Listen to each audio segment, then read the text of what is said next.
Welcome to Area DMG. Welcome back to Area DMG. I'm your host, Philip Wesley, the Mile High Mouth, and today we're going to be talking about the first 15 minutes of the movie Coraline. Now, the footage may be completely unrelated because, we don't like copyright strikes, and we're still a video game channel, so there's video game footage behind this, of course. Anywho, let's talk about the first 15 for the Henry Selick masterpiece based on the Neil Gaiman book, or Gaiman? I'm not sure how you pronounce that. Coraline. Yes. You know that the basic theory is that the first 15 minutes of your film must introduce your core concepts as well as, set aside all the information a person would need in order to continue watching your film. There are a few movies that are almost exceptions, but not really. In fact, what we do is we go through that first 15 minutes, and then we decide within the first 15 minutes all the information that's presented, and if it's enough to warrant continuing watching the film. So let's start with Coraline. Now, your establishing shot isn't the opening titles of Felt and Stitch. Actually, it's of a doll falling to Earth, signifying the death of supply. And we are given a really creepy sequence where a doll is being made by something that looks mechanical. It's a doll of the doll that's being made, though. It's a doll of the main character, and then it's sent out into the world. We are then introduced to the Pink Palace apartments and one of the neighbors, Bobinski, as a way of introducing the apartment complex as a character.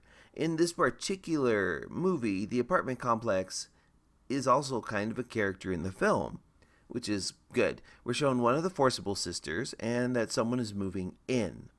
We are then given this information through the perspective of, a cat. The cat actually enters in from one side of the house perspective and exits at the end of the film from the other side. Where does the cat go? Well, the cat exists outside of the reality of the Pink Palace. At the end of the film, the cat returns to non-reality it originates from.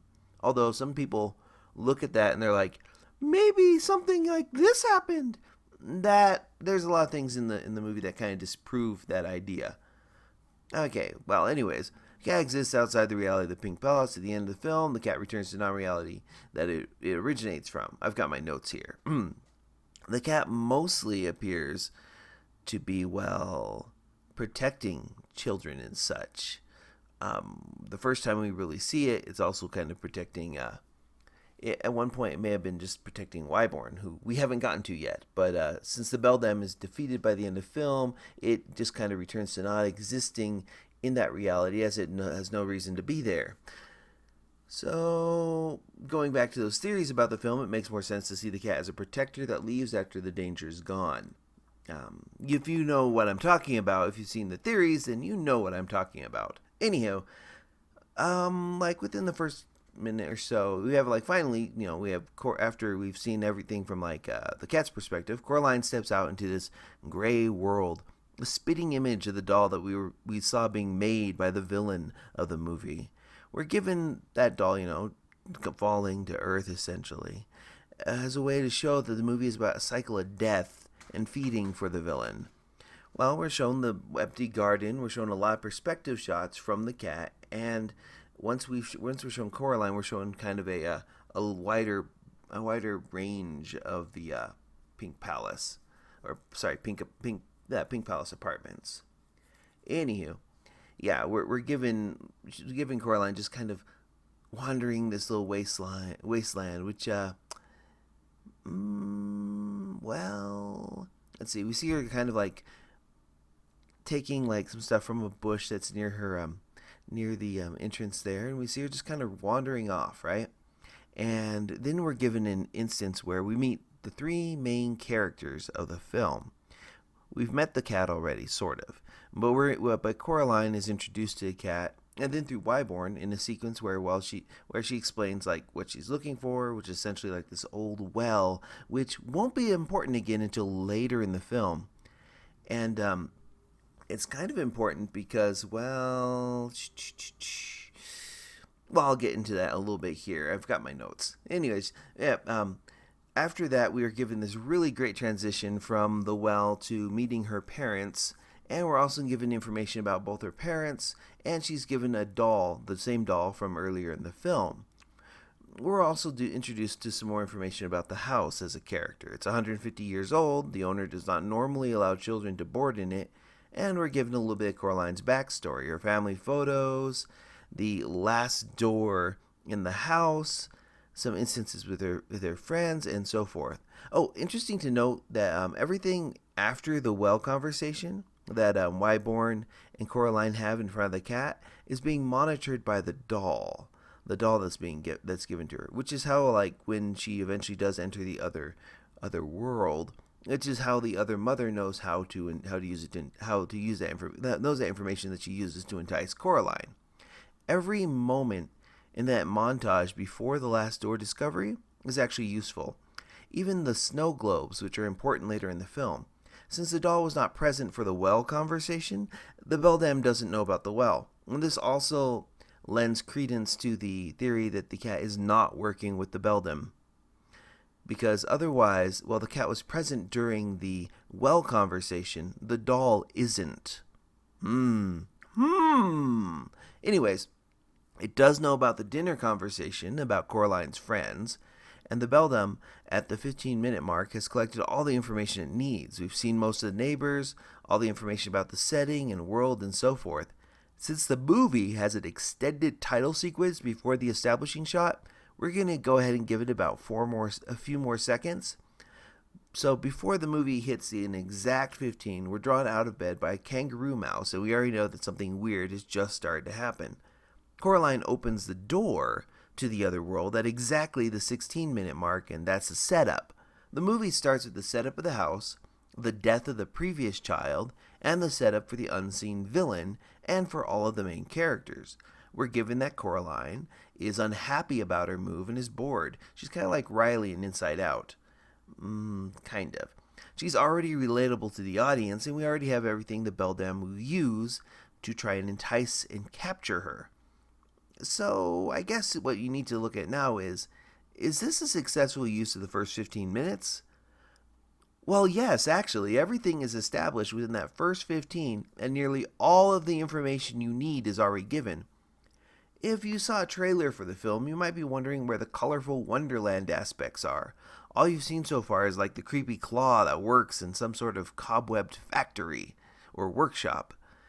But so you're wondering, oh, what is this? And around the 16-point mark, around that 16-minute mark, because we've got like a minute of titles, Coraline opens that door, and then we're suddenly given that area there. It's just kind of like, oh, we've set up everything we need to about these characters. Boom, let's go. Which actually is really impressive when you think about it. Because in order to make a successful film, we really do need to introduce everything that's important to the movie within that first 15. I mean, I know there are people who try to be an exception to the rule, and they're like, Terrence Malick, for example, or even Steven Spielberg. Does some of this stuff there. But then you have to argue about whether the characters that are introduced outside that 15-minute mark are actually important to the film. Oftentimes, they're not. In fact, most of the time, with most films, I would say a good 98% of them, everything you need to know is in that first 15 about whether or not you're going to continue watching it, whether it might be something you like, or if, everything that's introduced. So I think that it is kind of successful in this way. I mean, you have everyone introduced. Almost all of the neighbors are there, except for the second forcible sister. And you've already introduced and shown off the true nature of the other mother. I do love this film, though. I really, really do love it. And from like the establishing shots with the doll to the first parts of like just the way and atmosphere that's presented, it's an amazing film, and you should definitely check it out. But I do love this movie for what it is. Essentially, if you're going to look at it from a psychology perspective, which we do have a thing that we're going a series that we want to launch a little later that goes into psychological and psychotherapy concepts like cluster B personalities, cluster A personalities, cluster C, etc. We want to go over everything about that in the future. So you should probably be warned that we're going to be a talkie channel in a way. I might not be in front of the camera all the time or most of the time, but hey, there's a lot of video game footage, so hey, come here for video game footage and gaming paraphilia. Stay for slightly weird and educational and interesting talks about stuff like this. Again, make sure you hit that thumbs up, that share button, that subscribe button, and ring that little bell, etc., etc. Anywho, one thing I love about this film is that the more you know about psychology or about cluster B personalities, or rather about narcissistic personality disorder and emotional abuse, and narcissistic personality, like narcissistic abuse, if you know about that cycle of it, you'll look at Coraline in a completely different way. The beldam is kind of a metaphor for a malignant narcissist, right down to the opening being about a discard of one victim to start tailoring for another. You see, narcissists really aren't human. They look like they're human, but they don't have the emotions or empathy of a human being. That doesn't mean that they're it does mean that they're not capable of proper empathy. They can be taught to imitate it, but at the end of the day, they don't change. They're not actually, they're pretending. They're wearing a human skin, if you will. Well, right down, it starts with that bit of a discard, and then the first time that we meet Coraline, or the other mother, Coraline meets the other mother, she's what we call the love bombing or idealization phase, where the other mother, or a malignant narcissist in this case, would try and make everything, quote, perfect, end quote, for Coraline. Of course, this isn't really about Coraline. It's about the other mother and what she wants and what she needs, which is that supply. I like how the black cat in here essentially describes it. It's like maybe she doesn't want someone to love, but something to love, something to eat, or something that isn't her. You see, narcissists don't really love themselves. I know we think, but narcissism, the Greek mythology, yeah. No, that's not really what a narcissist is. A narcissist is one that hates himself so much that they want to separate that, and this is what they do to people around them. A narcissist in a relationship will inject essentially their own kind of poison and incongruable insecurities into their victim, and then take that affection, that love, that in this case it might be a literal supply of soul or empathy or love. You see, the other mother doesn't want Coraline to just stay. The other mother wants Coraline to love her. In other words, she makes it perfectly clear that, one thing I find kind of interesting is that she wants her to stay the first night. A narcissist or a malignant narcissist moves really fast. You have you are so special, you are the only thing, which is an idealization phase, which is eventually followed by an emotional pain stage where you are devalued, and then a mean and sweet cycle where they'll be like, oh, you are getting so fat and terrible, and they'll compare you to other people, and then they just go on from the idea there is they're mean, and then they're slightly sweet ever so much. They'll explain that little bit. It's kind of like a trapdoor spider in a way, which when we get to the go watch the film. The beldam kind of fits into that. Kind of like a trapdoor spider is something that has in nature, it lives in a little pit, and it waits in this attractive little pit for something to wander along. Then it leaps out and pulls them in.